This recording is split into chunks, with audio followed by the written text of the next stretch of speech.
Tireless Erin Cuthbert sums up Chelsea and Emma Hayes' winning machine. Imagine playing against a team of Erin Cuthberts. You would not be allowed a moment to realize what a frightening situation you had found yourself in, let alone the time to try and dance around the snapping challenges and evade the constant harrying. Win the ball and Cuthbert will chase you down. Lose it, and if you don't close the space, she has the quality to make you pay for it, as she did against Manchester City by thundering an unstoppable shot off the underside of the crossbar. Chelsea have bigger stars, but arguably no player was more important to their 3-2 win at Wembley to retain the Women's FA Cup. While it may have been Sam Kerr who scored the winner in extra time, as the Australian added 2 more goals to her sublime cup final record for Chelsea, it was Cuthbert who was everywhere else in behind. Chelsea were often outnumbered by City, but the Scotland international ensured they were never overran. "I wish we had 20 of her," Emma Hayes said, and you really do get the sense that if the Chelsea manager was to create a lineup from a laboratory, it would be the midfielder's DNA that would stem throughout the side. "We had to grind. We had to work. We had to suffer," Hayes admitted, but the smile gave away that she had also completely loved it. Cuthbert did too, even as she collapsed in exhaustion at full time. There was nothing more to give. She was quite rightly awarded Player of the Match, her performance a symbol of Chelsea's fight and resolve to prevail in a final that City shaded for significant parts.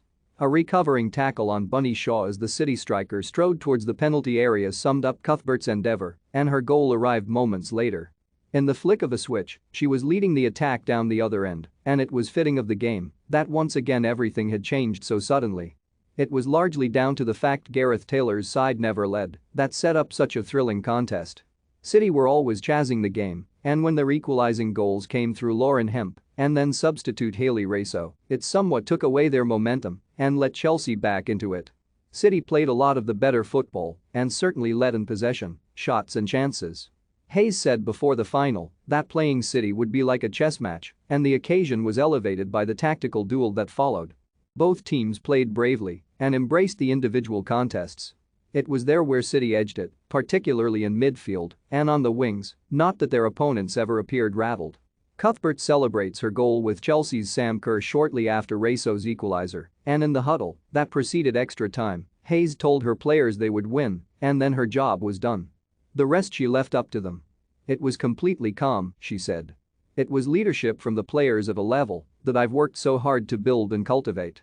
It's not about me making the decisions, but the team as a whole buying into what it takes to win. It's not always pretty. There is not much more you can say about Chelsea's certainty. They have now won 7 of the past 9 domestic trophies, with City's victory against them in March's Continental Cup final the only thing denying Chelsea consecutive treble-winning campaigns. It's a historic run. The best group I have ever coached," Hayes added after, and yet that post-game press conference featured questions about her own future and what is next for this dominant Chelsea side. The obvious frontier to be reached is in Europe. Chelsea underperformed in the first season of the Champions League group stages after reaching the final in the previous campaign, and they will be expected to go deeper into the competition next season. Invariably, once Hayes regroups her squad following the Euros this summer, the question will be on how to translate their domestic success. For all of Chelsea's good results in Europe, they have yet to develop that same feeling of inevitability in the competition, which has powered their run in this season. Perhaps they have already found the answer.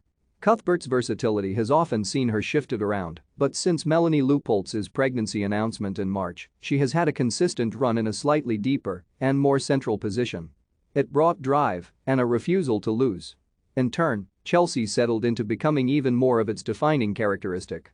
They were more Emma Hayes, and as Cuthbert crashed and whirred around City at Wembley, there was another reminder that this tireless winning machine is all of its manager's own making.